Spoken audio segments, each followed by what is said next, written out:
Most WooCommerce stores on Kadence lose sales because they lack the ability to compare products easily, or they let their customers just pick and choose what they want.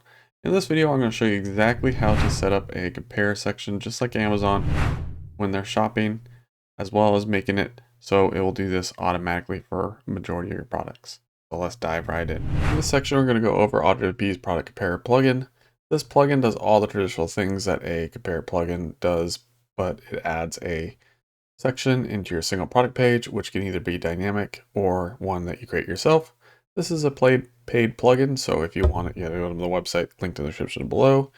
If not, and you just want to see how it operates, we will go over that here. So we're going to select a product.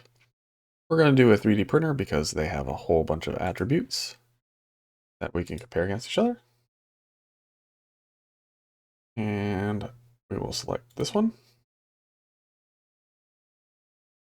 And it's being a bit slow today. And we'll scroll down to here. And this will start the actual building of it.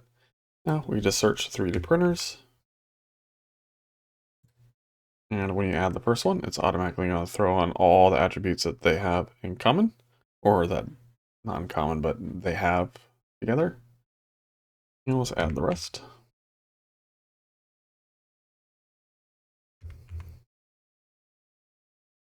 And now you have them all down here. Now I generally like to slowly tier up the price. So let's go ahead and move them all around. And you can even move these wherever you like and they will display in that.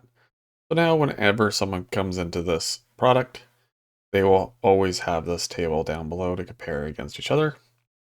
And I always like it before related products because it is far more powerful than that.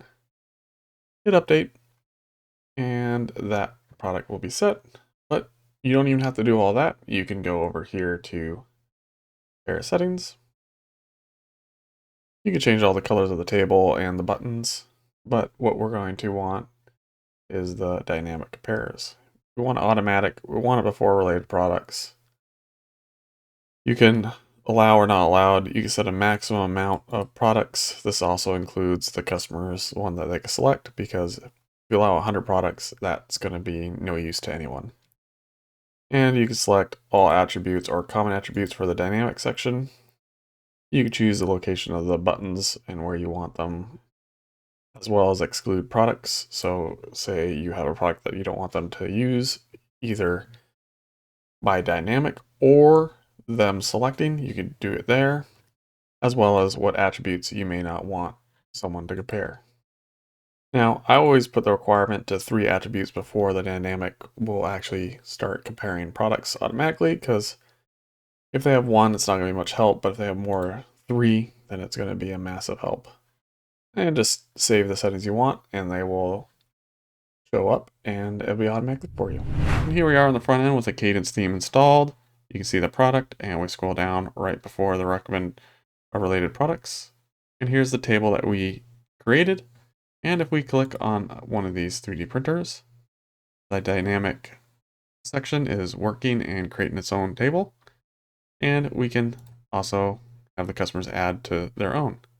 And you can see what it looks like there. They can even search for products up to here and add from here as well. This gives you the best of both worlds, where you can have the customers compare, but also if they don't use it, they're still getting the benefits of comparing products, helping them find the product that best suits their needs. If you like this video, please like, share, and subscribe, and we'll catch you in the next one. Bye.